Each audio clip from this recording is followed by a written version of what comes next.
Good morning, everyone. There's no Kirti, no sound. Good morning.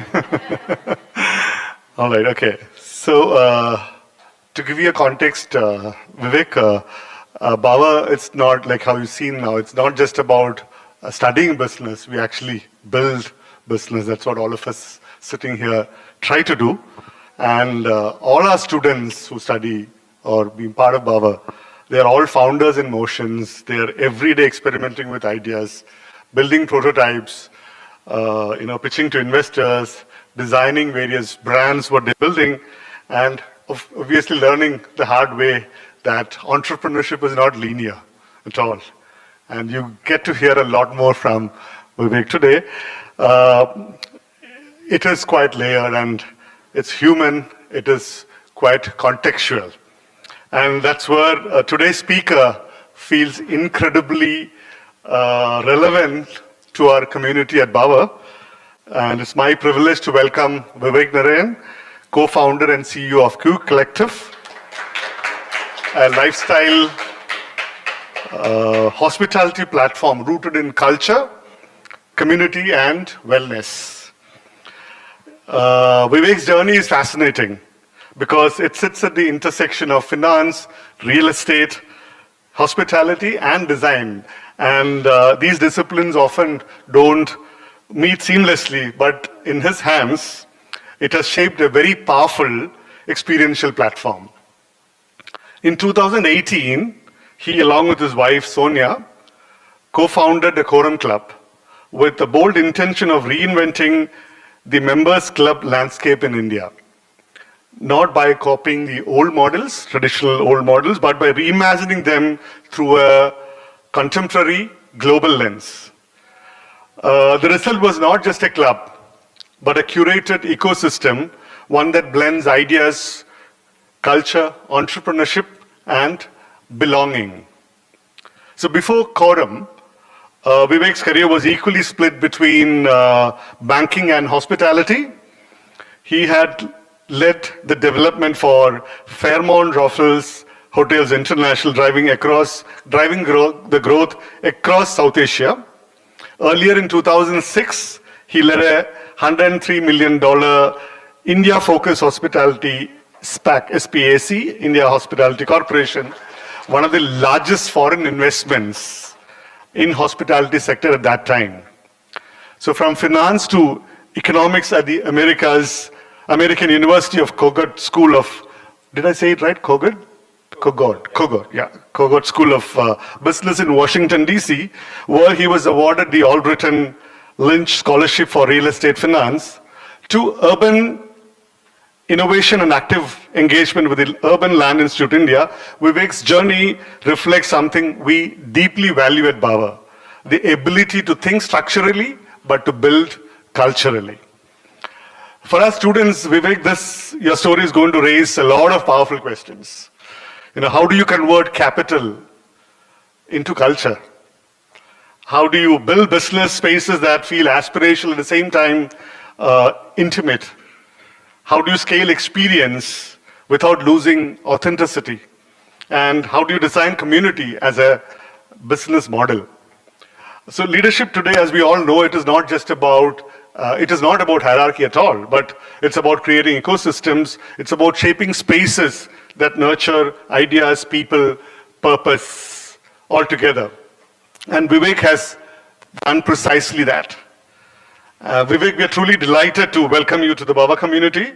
We look forward to learning from your journey, not just as entrepreneurs, but as builders of meaningful spaces. Welcome. I take pleasure in welcoming Vivek to our midst. And is there anybody who's not from Baba community? No, okay. So then it needs the introduction of Pawan. So I hand over the moderation and help us to facilitate the conversation with Vivek today. Thank you. Thank you, Kamal sir. Welcome, Vivek, to Bauer. Just a quick, I wanted to talk about how big of a fan that I am for Quorum. I am one of the first members at Quorum, and I met most of them at Quorum, I mean, people who know me really well, they know that either Pawan is at Bauer or he's in Quorum. And before Bauer started, while the core members of our team, when we all wanted to, in fact, our launch also happened at Quorum, in fact, of Bauer, the logo reveal and all of that, I've invited folks to Quorum and then I've showed them there. And in fact, last night also I was at Quorum till 12 a.m. We were celebrating Praulika's birthday there. So, yeah. Thank you for spending your money at our place. Firstly, thank you so much for accepting the invite and being here. So let me put this entire conversation very candid. I want all of us to kind of interact with Vivek. I'll start with my first question. So Vivek, you were with banks, you were with hospitality. When did you get this bug of being an entrepreneur or wanting to start something on your own? And if at all you can talk about your journey, that will be really great. Well, first of all, thank you, Kamal, for that very kind introduction. Don't believe everything you read or hear. Entrepreneurship or my journey in entrepreneurship, whatever little I know, over the last 10 years I've been doing this, it's a continuous journey. You keep learning, you keep evolving, and as long as you keep your mind open and curious, you'll kind of learn how to adapt, because the environment around you will keep changing. So, adaptability is probably some of the most important things that you need to do. So all of this, fancy words of my introduction are, it comes down to having an idea, hustling, making it work, and then, if it works, you can weave any story and narrative and make it look good, but it's quite messy in the way up. But listen, congratulations to you for setting this up, and I believe you guys are the first cohort, so all the very best. This is the beginning of the journey. Enjoy it. And it may not work out in some cases, but that's okay. I think that's part of it as well. So coming back to you, I had a sort of middle career kind of thing, in the sense that I started my career in banking. I was in the US, I went to school there, I went to university there rather. I grew up playing golf, and I got a golf scholarship to go to college. So that's how I got to college, and then I found my first job in New York, and I worked there for a couple of years, and then I came back to India post 9/11. I don't know if you guys remember, 9/11 was a big sort of turning point in the world. And that also keeps happening. So, you need to adapt to your life and business of these turning points in the world, because they do sometimes disrupt you. So I came back and started, work with another bank. In fact, there's a bank called Yes Bank.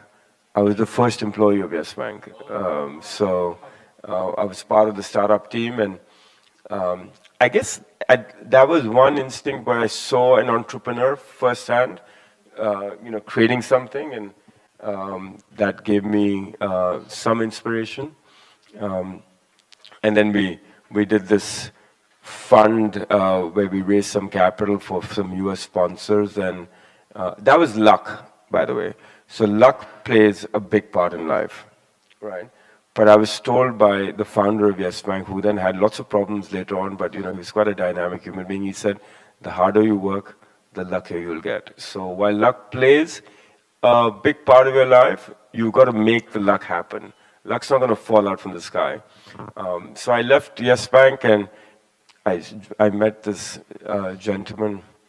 So sorry, I'm giving you a bit of a long-winded answer, but I thought I'll give you the history of unconventional sort of path to where I landed up, I met a Belgian gentleman who had come to India, my age, and he said, I have a lot of relationships in America. And I said, I have a lot of relationships here. And he's saying, let's set up a little advisory business. And it was 2006, and you all will not remember this, because I don't. When were you guys all born? Were they born in? Yeah, so they were babies at that time. India was a global flavor in 2004-5. And then it fell out of favor, and now it's slowly coming back in favor. So these things also happen.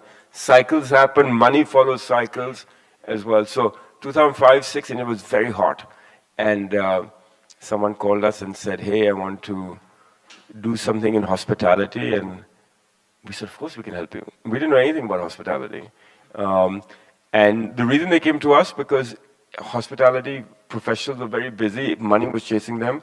So they were not getting the time and attention with someone else, and they knew us, and they said, why don't you help us? So that was the chance. We raised some money, and then I spent the next 8, 10 years in various capacities in hospitality. Made some mistakes, learned a lot during that time. And yeah, at the age of 40, I'm 50 now, at the age of 40, about 10 years ago, I was at a crossroad. I left my last job with Fairmont. I think I was unemployable. I don't think I was employable. So I was forced into entrepreneurship. I said, so I have to do something. And my other co-founder is my wife. I said, she's very talented. She's actually the talented one. And I said, let's do something together. And she came from she's got a very good aesthetic sensibility. Quorum is known for its design. I hope we're going to take you guys a little bit after this. And she had a good sense of hospitality, and she was a good host. She enjoyed hosting people. And hospitality is all about hosting. Because you have to have that instinct in you to want to welcome people, look after them, right? It's not mechanical. And I said, let's do something in hospitality. She said, let's open a restaurant. And I said, I feel like we need to do something bigger. So that was the beginning of thinking about what should we do. And yeah, I found a little gap. There were a lot of these clubs of these third spaces opening up around the world. No one had done it in India. And I really felt that I could do it well. And I think this is one of the things that, as you guys look at it, find your strengths. Where are your strengths that will differentiate you? Because I think product and ideas and all of that and market opportunity is always there. But what is your sort of innate strength that makes you better than someone else for a specific thing? And I felt like I had the strength. I had my wife who was very strong at food and hospitality and design. I was a very curious human being. I read a lot. I'm kind of always interested in what's happening around the world. So that was a very big part of what we did. And then, I'm a good relationship. I'm an extrovert. I talk to a lot of people all the time. So I knew that community-wise. So but if you put all four of them, these were the four things that we built our business on. And today, after 10 years, there are four pillars that define our business. And then, sorry, I'll stop because I think I've answered more than you asked. And one is hospitality. It's pillar number one. Pillar number two is community. So building a community, and we can talk a little bit about how we approach that. Pillar number three is programming and ideas and culture as a way to engage our community. And that's something was very sort of close to my heart. And the fourth thing is wellness and well-being. Because I think wellness is no longer like, oh, it's a gym. It's becoming a lifestyle choice for people. So I think we said if we build these four pillars, there will be a value proposition, paisa vasuli, of why you would become a member of our club. And then we really dug deep and we built this. And over the last 10 years, we've started, we're building more and more capability around that. But that's broadly. But to answer your question in a long-winded way, I was at a crossroads in my career. That's what drove the idea. I also felt that there were a lot of people that said, "Oh, we don't get to meet interesting people." But I always met interesting people. So I think they're interesting people. There were not enough platforms to bring interesting people together in this contemporary, global way. And there was an opportunity to look at it with an inclusive lens, not an exclusive lens, and that's something that we can talk about as well. So I saw these little ideas and I said, listen, let's do it. And we got inspired by what was happening around the world. And yeah, we went about and started the journey, and lots of ups and downs. But, I still think we're still learning and figuring out what we're doing. But, the journey continues.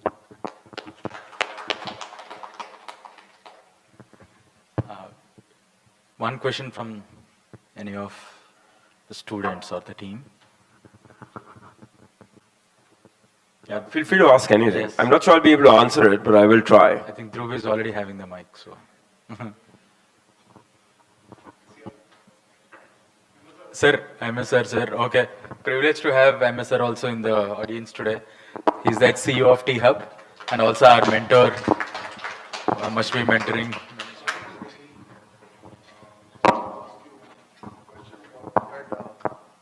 You had an act of God or nature sometime back. Yeah. How you tell us when it first, when the event happened, right?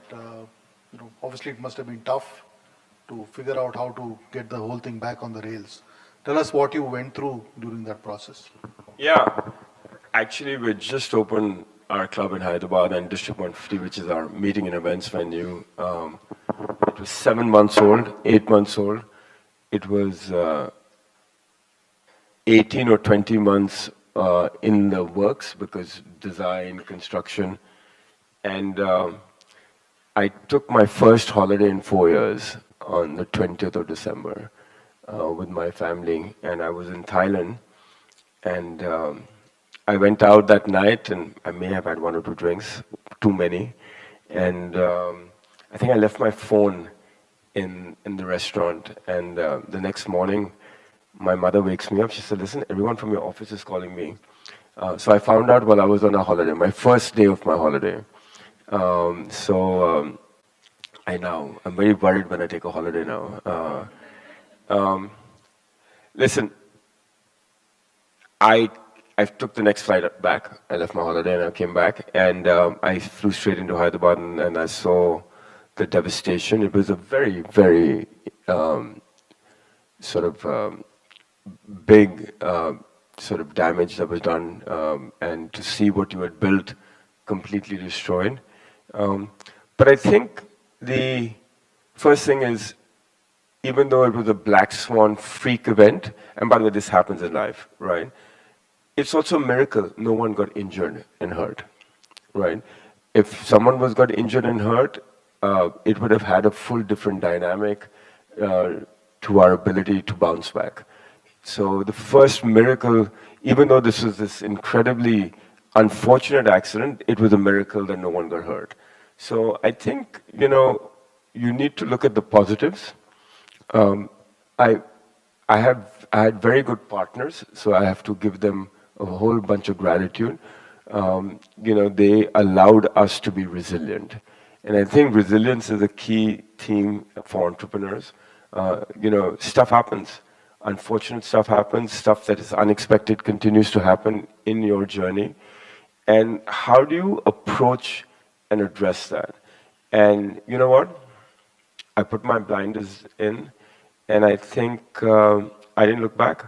And I said, we got to do it. We got to come out of it.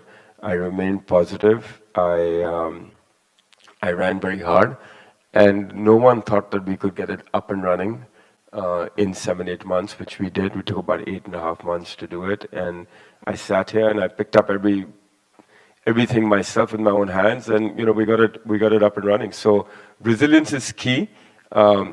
We were lucky no one got hurt, allowed us to be resilient. We were very grateful for our partners who stepped up and said, put your head down, doesn't matter, figure it out. I'm still paying the price for it, I'll be honest with you. It's been very disruptive to our balance sheet and to our capital allocation and our growth aspirations. But you learn. And the positives, focus on the positives, right? Learn from the mistakes and focus on the positives. The learn from the mistake is that fire life safety protocols, while we did look at them, they were a tick in the box. Now they're part of our life. So there's a lot of learning, and be honest with the learnings. Because sometimes you don't want to hear the negative, right? You want to like, okay, fine, I understood, and you want to brush it on the carpet. So we have to be very honest with the feedback of the learnings, which is what we did. And we're rebuilding ourselves now, and we also got to change the club around a little bit. So that was, again, silver lining. We would have normally never done these changes because once you build something, you got to live with your mistakes. So like I said, I looked at the positives, and yeah, it's been a strange 12 months for us. But we put our head down and we got through it. So resilience is key in whatever you do. You need to be resilient, and you need to pick up sometimes not sometimes, it will happen. Things happen, negative things happen in life. How do you pick up from that and move forward? And, just got to keep the focus and get it done. Yeah. I think it also made us to realize how much we missed quorum during that time, and yeah. we also got so used to it. And I started playing paddle. Then this this break has come now. Yeah.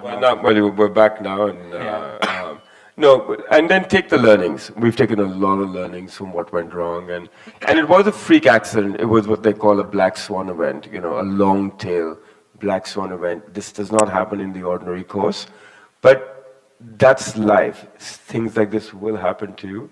I think the true test is how do you bounce back from that? And I feel like we have bounced back from it, but it was tough. You have to dig deep, and there were times when I was like, oh my God, am I going to survive this? Are we going to survive this?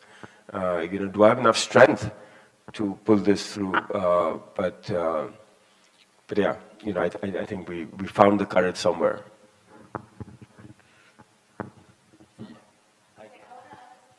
Hi. When you first started the Quorum, the first ever Quorum Club, how did you get your first consumers? How did you build a brand that people wanted to be a part of? And once people started coming in, how did you kind of build that image of this is a community that everyone would want to be a part of? So I think it's a great question. It's tough. Go to market, no matter what you do, is tough. And this is not a textbook stuff. Because everyone writes the Excel spreadsheet and the plan and saying, I'm going to be, and by the way, you need to be thick-skinned as an entrepreneur to say, hey, my idea is the best thing. Because if you listen to everyone and they say it's a bad idea, then you'll never do it and you'll never become an entrepreneur. But there's a balance of being thick-skinned and then also realizing that a lot of assumptions are going to get tested. So to answer your question, it was an instinct. I had a lot of people who said, right, what the hell are you doing? You're making a mistake. A lot of people. In fact, when I fundraised, I must have met 200 people to raise money from 15 people, right? And so that's you need to do that. But from a consumer perspective, we created a new category. People said, what is this? It's a club, but I'm used to clubs that have tennis courts. Where's the swimming pool? You're a contemporary city club. But have you guys done this before? Do you have the credibility? And, I think personally, I sold really hard everyone I met. And another thing I want to share with you guys, the most important skill set an entrepreneur needs is sales. Number one thing. And it has a negative connotation in your mind, or sales. No. Without sales, you're no one. So the first 130 members that I sold I went and personally sold to everyone. They used to interview me. Now we kind of say, oh, are you a member category? But back then, I used to get interviewed. And no ego, because at the end, it's your business, it's your life, you got to do it. So one was, I just went out there and got, sold the story, sold it, repeat and rinse, and sell it till it becomes kind of a reality. Number two is, it took time. It took 2-3 years for it to really turn the corner and see that, that term we all learn, hockey stick. There's no hockey stick, by the way. It's a very, so that customer adaptation just takes a little time. And it takes a little longer than you think it will take. So how do you remain focused and true to what you're doing? How do you keep delivering it? That's the only way to overcome it. Be product obsessed, deliver it, and so we ran out of money, right, after year one because our projections never showed up. Then how do you make sure that you are able to overcome that, And then we had, so I don't know if I've answered your question, but we just instinctively felt there was a gap. We sold it, and we kept delivering what we promised we would deliver, and then the market slowly woke up and said, okay, we need this. Yeah. But it's not like, oh, I've got this great idea, because I knew it was a great idea. So I assumed that, oh, of course, you're going to take it. It's a great idea.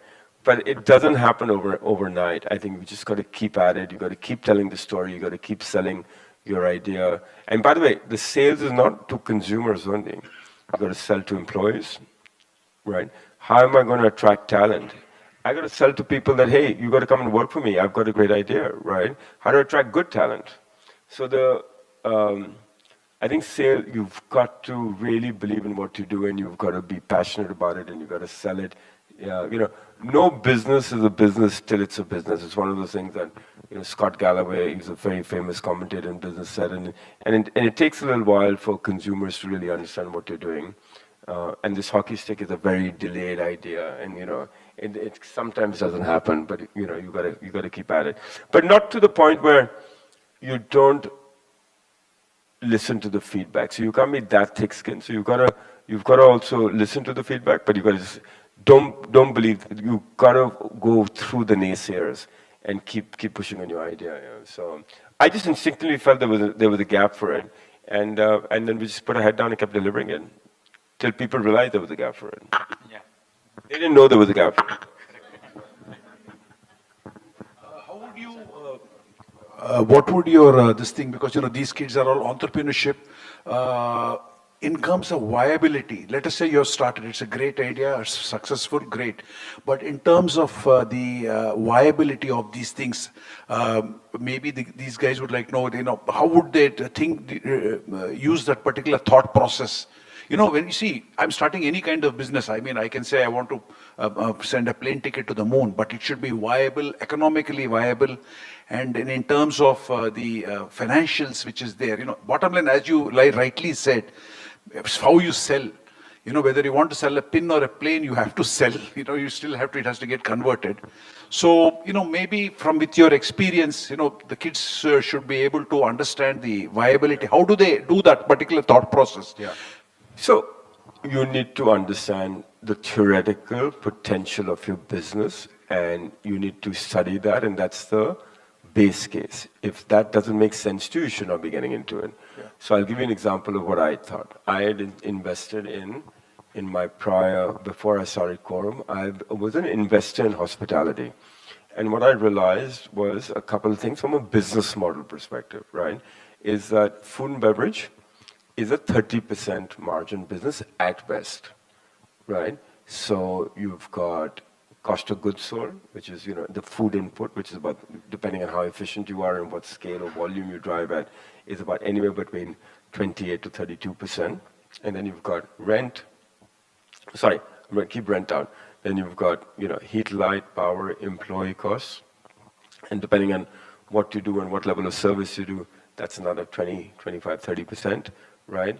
And then and this is assuming you hit a certain amount of revenue target, right? And then you've got rent, that you need a great location to drive visibility, but then you've got to pay top dollar for that. And that could be anywhere between 20, 25%. So even if you do a damn good job, you're at 15%. Now 15% margin business is not exciting, right? Because you do one thing wrong and that margin gets wiped out in a second. What I also then realized as an investor when I was investing is that you pay your employees all day, in the sense they work for you all day, you pay rent all day, but the meal period is only lunch and dinner. So actually your revenue period is only about 3 or 4 hours a day. So I said, how do I counter that? So I said, okay, let me build a business that has subscription revenue. So I sell membership, so I get subscription revenue. Subscription revenue is, in theory, all of this is theory, is high margin contribution, because there's no direct cost related to subscription revenue, right? So subscription revenue is high margin. Then with that, if you put F&B, then the blended is get higher. Plus you make the space relevant through the day. So it's a place for meeting, entertaining, dining, what have you. So hopefully you can drive revenue through the day, because the rent is getting paid every day, all day, right? So when you take a space, it's not like I'm going to pay the landlord only for 4 hours a day. You're paying rent all day. So to answer your question, this is the lens we use. We said, hey, in theory, if we get this right, this business model is more superior than just a traditional F&B. So it's very important to understand your numbers, understand the business. There's a lot of comps out there on global, but that's just the base. That doesn't mean you're going to do it, right? So you've got to make sure that your thesis is financially viable. Then you've got to go 20x to make sure you deliver that thesis. But the starting point is right. You've got to get the financial model right. The margins have to be right. You need to understand the cost structures. You need to make sure that you're running the right sensitivities on those cost structures. So that theory is the starting point of what you do. And what about the angle of, have you had a chance to collaborate with other places across India? Wherever, say, I'm a member of your club, and then, okay, you can use this there. So in networking, in terms of that, whatever, because, you have members, you want, this is you're basically like an interactive platform. So people know about you, hey, wow, this is a fantastic place happening here. So, this word spreads around, and then, have you had a chance, I don't want to use Secunderabad club has got a member with some other Ooty club or something like that, but any other, what happens is networking. I mean, you know better about your own business, but in terms of, have you had a chance to interact with any other centers? See, you're very unique. So do you had a chance to interact with anything else in something like this in India? Yeah, no, I mean, obviously. So I'm not sure I'm going to answer your question, but let me try. Is that we did not partner with any of the other clubs. No. Yeah, because let me give you a little background, actually. I'm answering your question in a slightly different way. So I read a book when I was starting my business called The King of Clubs by a gentleman called Bob Dedman, who started in a club business in America in the 1960s. And in the 60s in America was very analogous to what's happening in India today. You have this very aspirational society that's is upwardly mobile, right? You have a lot of people moving to new cities for economic opportunity. A lot of new folks are coming to Hyderabad, Bangalore, Delhi, Bombay, you name it. People are moving around for economic opportunity. They're looking for a place of belonging where they can call, their sort of second, third home, right? And while existing clubs existed in America in the 60s, they exist here. These old clubs, which by the way I'm a member of, I grew up in Delhi and I'm a member of the Delhi Golf Club and the Delhi Shanghai Club. These old clubs curated their communities 3 generations ago, right? And their membership has gone hereditary. So their parents and their parents. I'm not dissing them, but what I'm saying is I could argue with you that these communities are no longer as relevant as they were 3 generations ago in today's India. So that was part of my thesis when I set this up. There's a lot of new people. There's a lot of upward mobility. There's a lot of aspiration. There's a lot of people who want this global sort of, the global Indian is kind of growing at a very different level. Today, India is viewed very differently than it was even 10 years ago. All you young kids are well exposed, and you want more. So we want to cater. We're building for them. We're not excluding the old establishment folks, but we're not building for them. And this is a very conscious decision I made because I think there's more. At the end of what is a community, right? And I'm going to come back to the word networking. We wanted to create a room of relevance, a community of relevance, a community of hustle, a community of energy, right? And we want diversity in that community. So we want people that are chairmen of companies. We want young entrepreneurs. We want C-suite executives. We want men. We want women. And we don't believe that it's oil and water to put them in a room together, right? Because we feel actually the magic comes from the diversity.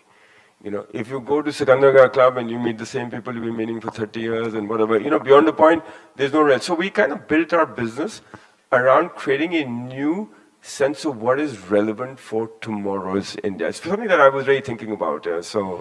See, the point here is, say, so I'm from Bangalore. Just example, I'm coming from Bangalore. I mean, I'm a local person. So they want to be a part of this. Yeah. So, they say that, if there is some kind of a... So we have a network of ours now. So we run quorum in Gurgaon, in Bombay, in Hyderabad. But again, we're creating our own network. Yeah. So I don't want to collaborate with them necessarily. I rather build. So now our next quorum is coming up in Bangalore. So we're the ones who are creating the network, right? Yeah. And to answer your question, we have tied up with 275 clubs around the world, but not in India. Okay. So when our members travel abroad, they have a place to sing. But I just wanted to just double click on how we looked at building the community slightly counterintuitively. And I'll tell you why counterintuitively. Every marketer in India goes after the top one. Let's say the India consuming class is 100 million people. Roughly, that's kind of what the India, I know we have 1.4 billion, but the India consuming class is 100 people, like 100 million people.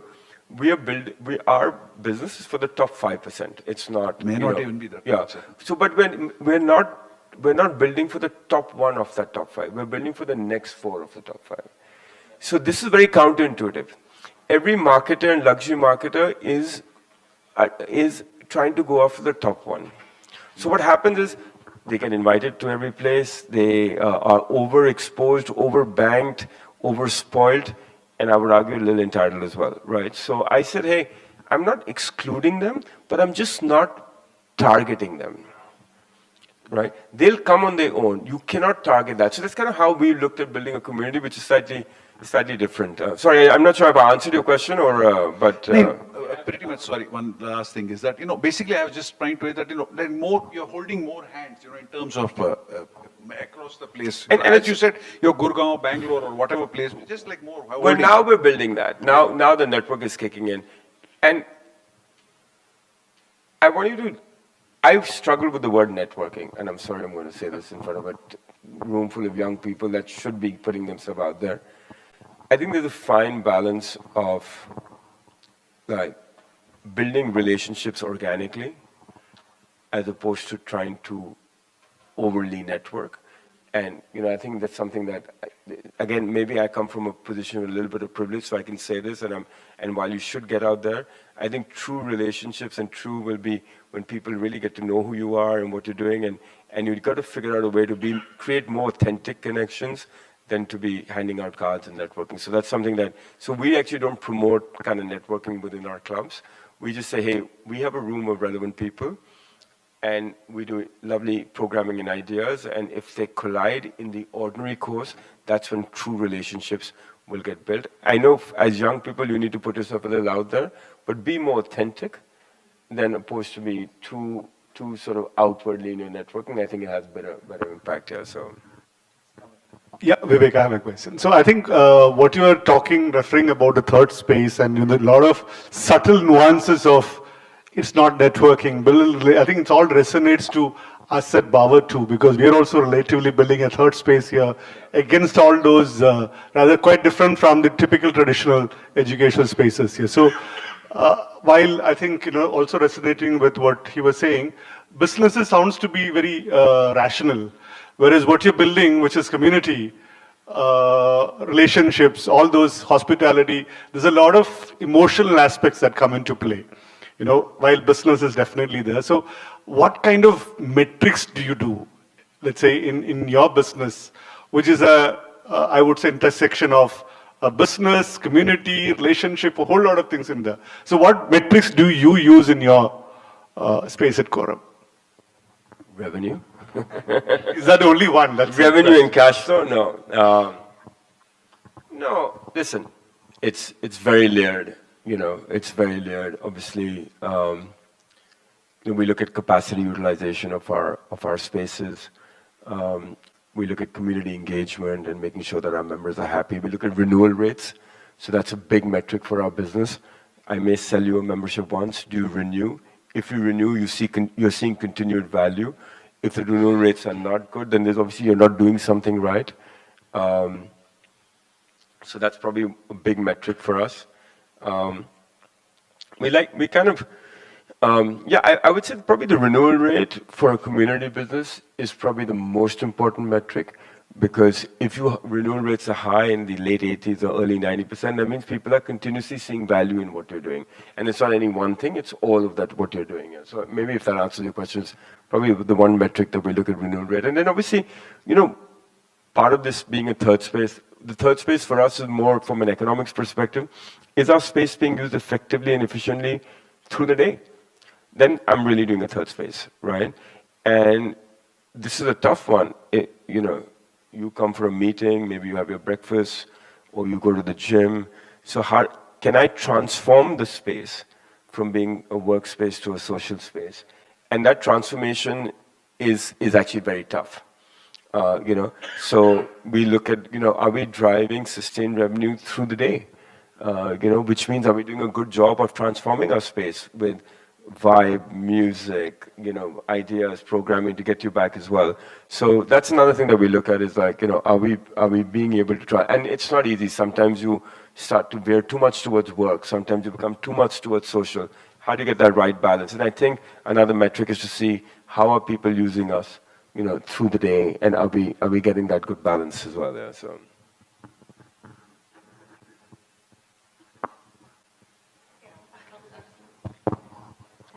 And I got two questions based on some very important points you've brought up. First off, I loved your point about resilience. Since we're entrepreneurs and entrepreneurship is an inherently risky business, we will need to toughen ourselves up for any possible failures. I wanted to know from your experience, how can we go about that? Whilst most people become tough and can develop that thick skin through experiencing life, that may be a bit either impractical or not so doable for us being entrepreneurs. Plus, I think most of us would like to prepare. So in your opinion, how can we in advance try to develop that resilience, that thick skin for being able to endure whatever failures we may find in life? And I think this is one of those things that is taught in life and not in the classroom. And as long as you're aware that, listen, if you believe in what you do and you're passionate about what you do, that's part of creating that resilience. Because if you don't believe in what you do when the hard times hit you, you may give up sooner than later, right? So I think, it's the real passion in what you're doing and trying to solve, but also is directly linked with how resilient you'll be. I feel, by the way, so I'll give you a personal anecdote. So, I come from a service background. My father was a fighter pilot in the Air Force. My grandfather was a general in the Army. While we came with, good family values and background and access, maybe not a lot of money, in the traditional sense. So, I went all into my business and I put a lot of whatever my financial capability was, 10 times that I put into the business. So, I could not afford to fail. So I think that also is part of it, is like when you put a lot in, and I'm not, by the way, I'm not saying, bet the house here, but I'm just saying, what I'm trying to tell you is, because I really believed in what I wanted to do. And I really had this, so that, if you really believe in what you want to do and you go all in, I think that'll build your resilience. But at the same time, sometimes, things don't work out. I'm one of the 100 that will work, so entrepreneurship, there's a high mortality rate. So don't be blind to the fact sometimes you made a wrong decision. You've got to also be sensible. Maybe you pivot your strategy a little bit, and that's part of, making sure that you're reading the market correctly. But I think if you believe in what you do and you think there's an opportunity and you're at it, the thick skin will automatically come to you. Yeah. But be mindful of that. That's it. I don't think you can train for it, but just be mindful that, and you may be lucky and you don't have any adversity and but that's highly unlikely that, stuff does become tough. yeah, fair enough. It's highly unlikely we'll have zero, but I think we'd all like to be a little lucky here. Work hard, you'll get lucky. Yep. The second point you brought up was about networking. I think you're somewhat right about the fact we shouldn't just purely network. We should try to build relationships. How do you think we can build the right relationships, like the ones we can derive not only personal but also professional value from? Yeah, I think, when you're young, you do need to get out and put yourself out there, right? I think do it more selectively. Do it with a little bit of research. If you came to me today, I'm just giving you an example. Let's say you want to come to me today and, oh, my name is so-and-so and here's my card and I'm saying, you're not going to leave any impact with me. I'll be honest with you because I meet so many people. But if you've done a little homework and come up there, so do less but go deep a little bit, understand who you're meeting, and make that impact. As a young person, if you make that impact, and I'm telling you, people see that. I see that.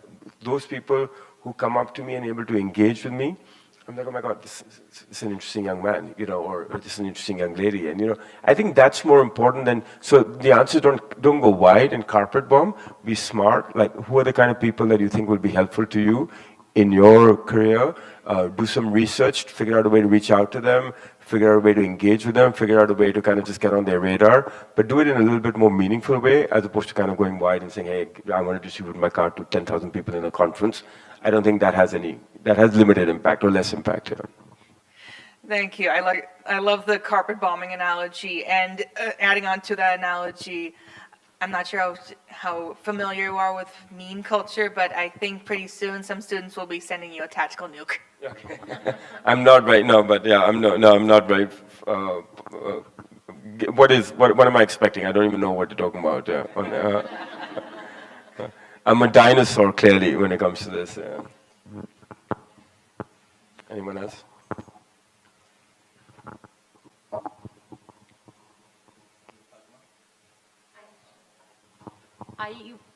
I would like to go back when you talked about selling it to the team. Extremely relevant point. I'm very glad that you highlighted. Also, taking back from your experience being the first employee at Yes Bank. Yeah. Anything that you brought down from your experience being the first employee to a startup or a new business there, which had a positive or a negative influence, mostly positive, I'm assuming, while you were building your team and making your initial team believe what you strongly believed?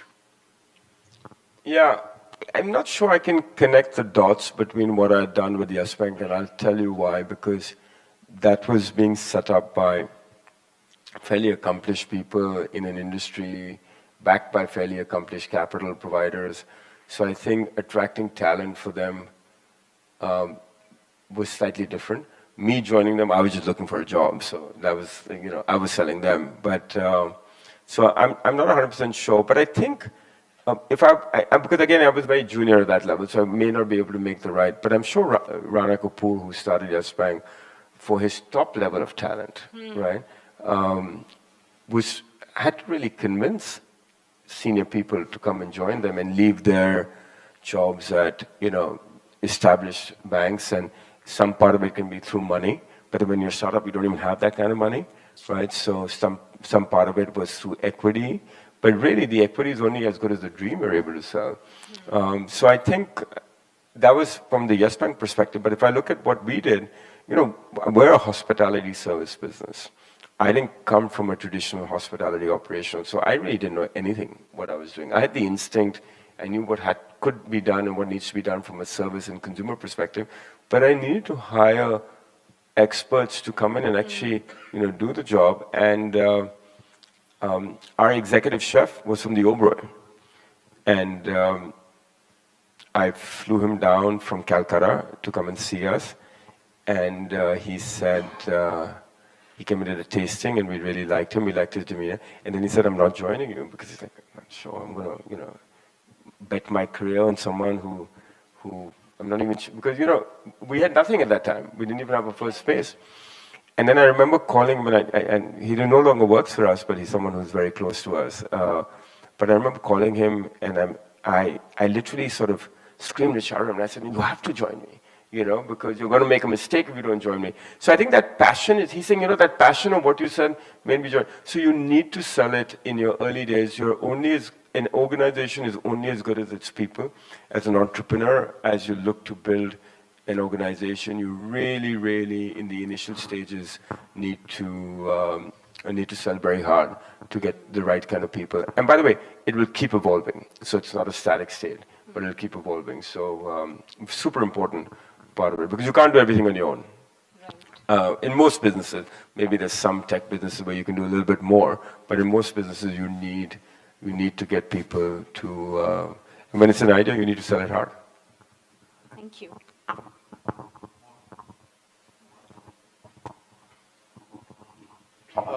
So thank you for sharing your experiences. My question is, in conversations, we come across this particular point that, in the second year, the business either breaks or the business, it's a hockey stick curve, right, that you also talked about, right? Means, how do you see that particular thing coming up when you talked about that, the numbers were not met, and, we were also, always, thinking about how to project the right kind of numbers in front of the investors, and how did the transformation take place when, the numbers were right, and, then it started, again going up. Means from a stage wherein you felt that, it's a very tough time for us, right? And then how it started again, from there. I don't, first of all, I don't know whether it's 2 years. In our case, it wasn't 2 years. And I think different industries have different sort of dynamics. If you're starting a D2C brand, you can see it, you can maybe see some traction early on. I think it just takes time. And when you're an entrepreneur, you just got to get yourself ready for so while you need to be super optimistic, if you're not optimistic, you won't do what you do. At the same time, you've got to, in the back of your mind, prepare for the worst. And I think but by preparing for the worst, you can't lose your optimism. So this is the trick, I think, emotional trick that entrepreneurs need to, and you know what, even like medium, like even ours, like the days when I'm like, oh my God, what have I done? So today and then the days. So I think this is a continuous journey of building relevance and building revenue. I'll give you a small anecdote. One of my mentors, and please, mentorship is a very important part. Please find a mentor for yourself. And many. You don't even have to have one. But one of my mentors was Harvard Business School, and he said, "Vivek, cash flow, cash flow, cash flow." And I was like, "What does that mean?" I said, "My Excel spreadsheet says we'll be cash positive." Within that, big part of my focus now is cash management and cash flow, and I really didn't understand that till you start running the business. So I don't know if I'm answering your question. Things happen; they do catch. I think if you become product obsessed, deliver a product, understand your consumer, deliver with full quality, and the numbers should catch up. They sometimes just take a little longer than you thought. And I think it takes about 7 years to become a business, by the way, not 2 years. Yeah, you may be successful in 2-3 years, but to become a business, if you're looking to build business, it takes about 6-7 years. I feel like we're 8 years into it, we're just becoming a business and a brand. It's really, that's from my personal journey. That's kind of where we are. So be product, be really focused on your product, be focused on your consumer and your customer, be focused on understanding the unit economics of what you do, pivot and change that to improve those unit economics where you see where the opportunities are, and manage judiciously, know your numbers and manage judiciously the capital that you have. I mean, easier said than done. This is all words to you. Only when you do it, you realize, oh my God, this kind of makes a lot of sense. So be aware of that. I think that's what I would advise that I would give. Yeah. Thank you very much. A lot of serious questions. On a lighter note, did you try Pesarettu in your quorum? I'm in Hyderabad. Did I what? Did you try Pesarettu? It's a breakfast that is there. No, I've not tried it. You should try that. Yeah. I mean, I'm recommending you in your this thing. That's my go-to place. Yeah, Sujana.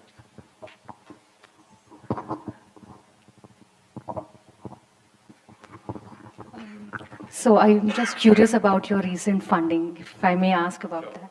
So I think recently you have raised funding with Gruhas, if I'm not wrong. Right? So I would like to understand what are the challenges you faced or any advantage that you got during that fundraising period? No. So actually that was the easiest round that we've done. So that wasn't a challenging round. I'm fundraising right now. And this is the first large round that we'll do. And I think, I wouldn't say it's challenging, but for us now, finding the right partner for this next gear or journey that we're about to take, it's super important that I get the right partner who aligns with our vision, right? And is patient enough to help us get there. And so I think the decision more is like finding the right strategic sort of relationship. But listen, fundraising is, luckily for us, we haven't done we're not like a business that burns cash that needs to keep fundraising. There are some businesses like in the consumer space, in the D2C space that kind of keep fundraising because they're spending money for customer acquisition in the hope that, you know, they'll get either bought out or one day, you know, there's some, you know, hockey stick. Our business is slightly different. I diluted quite a lot in my business on day one because it was a new idea, it was an asset-heavy business. So for me, you know, it's been more about managing expectations of the various people who are on our cap table, making sure they're aligned, and there's been a massive amount of learning there.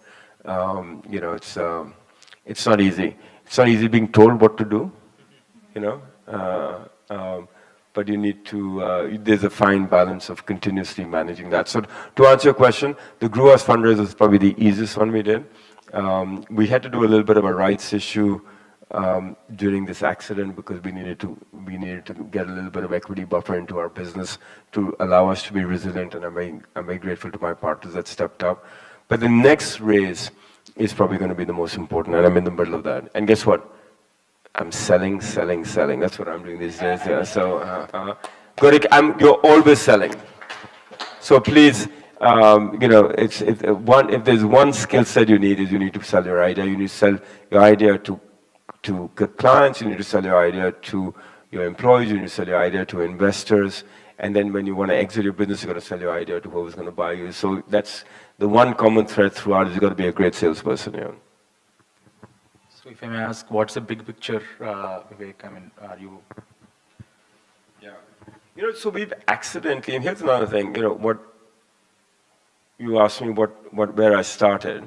So now when I look back, you know, when I started was just an instinct. So I think what we've stumbled upon by chance is that lifestyle hospitality is actually now a category. So early on, you used to have luxury, upscale, mid-market sort of thing. Hospitality was linear in terms of its categories. There's a new global category establishing around the lifestyle space, and not a lot of people are in that space. And if you look at defined lifestyle hospitality, it's about, you know, design, it's about community, it's about culture, it's about wellness and well-being. Guess what? This is what kind of we had done, but it's not knowing that we were building it. So I think we're in this interesting opportunity now to use our learnings and our capability that we build on a club business and build a broader lifestyle hospitality sort of platform. So that's my ambition. So we're going to get into our next club in Bangalore will have hotel rooms. And then whatever we do next, we'll increase the hotels and the rooms division side. So the idea is to kind of build this broader lifestyle hospitality business. And I think we're going to take you all to see our space. So we've also started a brand called District 150. And that's a meeting and events venue. And I can talk a little bit about that. But basically, we saw there was a gap in a good quality venues for rent that are not a membership model, that can be used for corporate events, social celebrations, and the consumption of culture. And that's kind of why, you know, we built District 150. We're still learning how to operate it. I'm not going to lie to you, we haven't got it right. But product-wise, thesis-wise. So if you look at Quorum Club, District 150, and adding the hotels, I hope in the next 5-7 years, we become a larger, and that's why we're calling ourselves Q Collective now. We created this umbrella entity to start positioning ourselves to do a larger, broader hospitality. And we think the gap is in the market. There's a big gap in the market. One of the things you guys have to learn, and this is my first-hand experience, is even if a market exists, hospitality exists, the incumbents always become slow. But nature of scale, right? So I'm not impressed by even the Marriott and Hilton and Sheraton, right? Because they can't change very fast. They're very large organizations, And, today if you go to a Hilton or a Marriott or a Sheraton, I'm sorry if I'm calling them out, but they're indistinguishable from each other. And the reason is that they become so set in the way they do stuff that they are not nimble. So another big opportunity for an entrepreneur is to, even if in an established industry, if you can come up with a fresher, newer perspective, be more nimble, that in itself is an opportunity. You don't have to always create a new category. You can go after the incumbents as well there. So that's our ambition, is to take on the incumbents. I have one question. Yeah. So I just saw that you are a Doon pass out, right? So, Yeah. So in any point of your career, did that help, like the connections and all, in building up the journey? That is A part of question. And B part of question, as an entrepreneur, whenever we think about building up any business, do we also need to have an exit plan for that? Or it's like onwards and or forever? It's a really good question. The first question is important. I'm very fortunate, not only from the school I went to, even my family is well connected, and I had a lot of access. So I'm very fortunate to have that access. It's one of the reasons why I started this business. I went back to saying, hey, do something which play to your strengths. I knew that this is one of my strengths. Curiosity and access was a strength of mine. Hospitality and design was a strength of my wife. So put together, this is our moat, right, of what we do. So very important in life to have accessibility, and I'm very fortunate to have a little bit more than the average person, and I used it to my advantage to build this business. Yeah. So part of it was school, part of it even prior to school. That's not the only factor, but I'm fortunate to have that. On exit, interesting psychology there of exit. If you think you're going to sell your business, you'll never sell your business. If you, in your mind, say, I want to do this for the rest of my life, you will sell your business. Because if you think that you're going to sell your business, people smell that. No one wants to buy what you want to sell. People want to buy what you want to keep. But you can't fake that. You got to really believe that. So that's part of the conditioning you got to do to your mind. Yeah? I'm doing this for 20 years. Now, am I faking or not? That's for you to find out. But no, but I think it's important that if you feel like, oh, I'm building something to flip it, there's a chance that people will not buy it. But if you say, listen, I'm in this for the rest of my life, trust me, people will want it. So, that's from a position, but yeah, you need to be smart. Like for me now, when we raise capital, part of also my decision is now, in about 8-10 years, the kind of capital I raise now, what will be, because I have to give them exits. I have to give the capital exit. So you've got to keep exit on the back of your mind, but I think that don't get obsessed with, hey, I'm building to flip.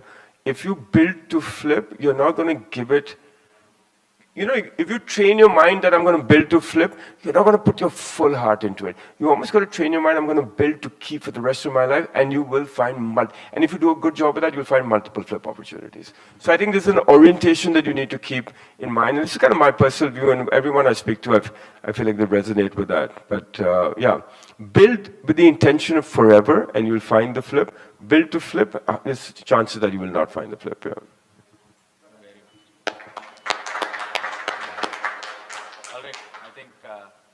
Can we have last question?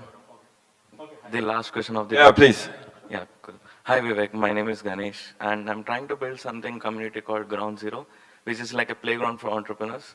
So I contributed to a few white papers why India was failing despite of 1.4 billion people in startup creating. During that survey with almost 600 plus data collection, we got to know that people were not able to find right co-founder. Because whenever if you want to do something, you need a good partner in your life. Maybe it could be movie, it could be something, and something like adventurous, you're trying to build some company. So how do you solve not having good people around you and having right partner for you? Like how do you find that co-founder mentality whenever you're trying to build something? My co-founder is my wife, and I found her before I found the business opportunity. So. Yeah.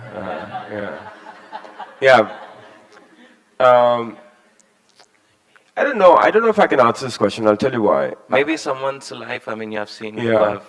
No, so I have a lot of friends who are starting new businesses all the time, and I feel there is merit to finding a co-founder to help you complement perhaps what your weaknesses are, right? And if I were to look back, my strengths were personally, like I said, I had great access, and I'm a good people's person, so I was out there. So I was a good salesperson. My strength was curiosity, so the programming, which is a big part of Pillar. And my wife's strengths were hospitality and design, right? So for us, that kind of worked. So I think if I were to say, like, finding a co-founder is about, in the idea that you have, who brings complementary skill sets that perhaps you don't have, or perhaps are not your strongest points. And because you can't do everything yourself. And I realized that you can't do everything. Maybe in the initial phases you can, but I think it's important to, so a lot of my friends who are starting new businesses do actively look for co-founders, and I think the lens that they use is obviously you've got to have the DNA mix, DNA fit rather, got to make sure that someone shares the same value systems as you, because business is tough and things will go wrong. Is that the kind of person who will, be able to work stuff with you? And, sometimes it works, sometimes it doesn't work. So lens of that and lens of, maybe, filling in some of the gaps that you perhaps have, yeah.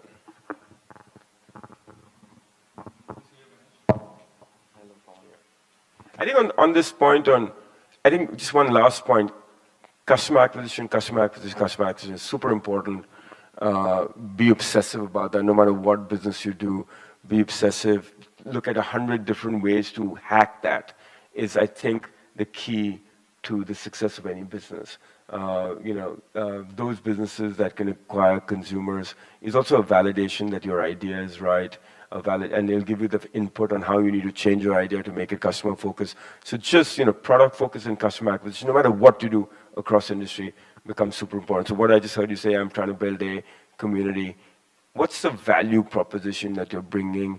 Are you able to, what are the ways that you're going to hack customer acquisition? And that will really tell you whether you're doing something and you're really trying to solve a problem. If you're just an idea, that's really important. You need to be solving or filling a gap. And that'll only come from getting a consumer on. Because I'll tell you, that's the metric. Someone asked, well, what is the metric? Are you getting customers? For me, the metric is, am I retaining my customers? That means I'm doing a good job. Sure.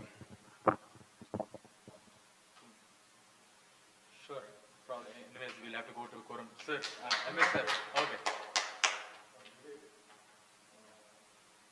Question on customer acquisition cost and LTV. So my question is, today,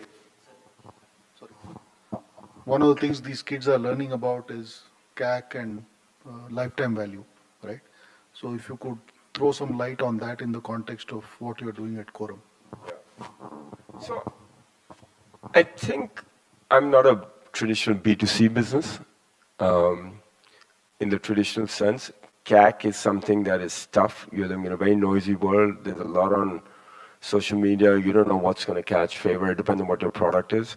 Don't underestimate the importance of this and the fact that it's going to cost you more than you think it will. I think B2B, even for a B2C business, is an important way. Let me tell you that. Figure out ways of consumers that already exist with someone else, and if you can partner with them just to get going, that's a good way to kind of reduce your CAC. For us specifically, we found referrals a very, very important part of our business. So, and again, if you do a good job, members will, bring their tribes and they will refer. But you need to get to that point where that referral happens.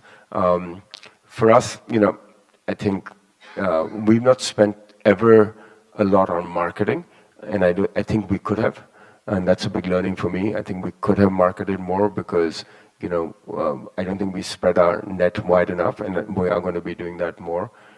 Initially, I thought, because we're a members club, if we market, it kind of dilutes it. No, you do need to get, and there are many ways to get exposure to consumers. But listen, no matter what you do, acquisition of customers is probably the most important thing.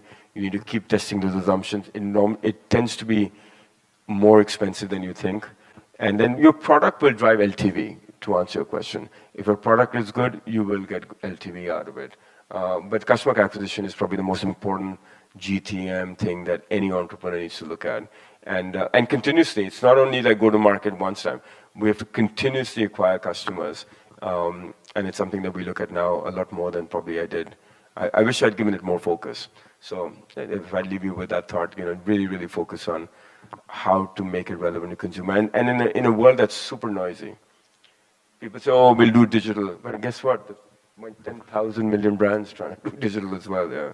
So, and only few get that viral kick. So assuming, oh, I'll get my virality. What from what? From where? I don't know which meme we're referring to, but... Sure. Big round of applause to... Hi, Vivek. So if I may ask, what is the one hard line which you will never cross, no matter how fast you're growing? So can you put... line of control. Yeah. Oh my God, it's a tough one. I feel like there are none, but there are many. Yeah, I think for me, I think it's kind of the culture that we're building within the organization. It's something like it's really important to me to be fair and equitable as a culture in the organization, because I think if you get the culture offline, then everything starts to crumble. The rest lines you need to keep evaluating and testing. It's got to be with market dynamics and function. But I think if there was one line that comes to my mind right now that is kind of a hard line that we don't cross, it's like really, because we're such a people-centric business, we have 450 employees now. The consumer actually experiences our product through the people that work for us. So don't dilute the culture of, and really for us that culture is based on equity, fairness, being merit-driven, yeah, so I think that's one line that I feel like we can't cross as we look to scale our business. We have a talk to quorum in a while, so let's move on. Are we going to walk across? Yeah, we can just...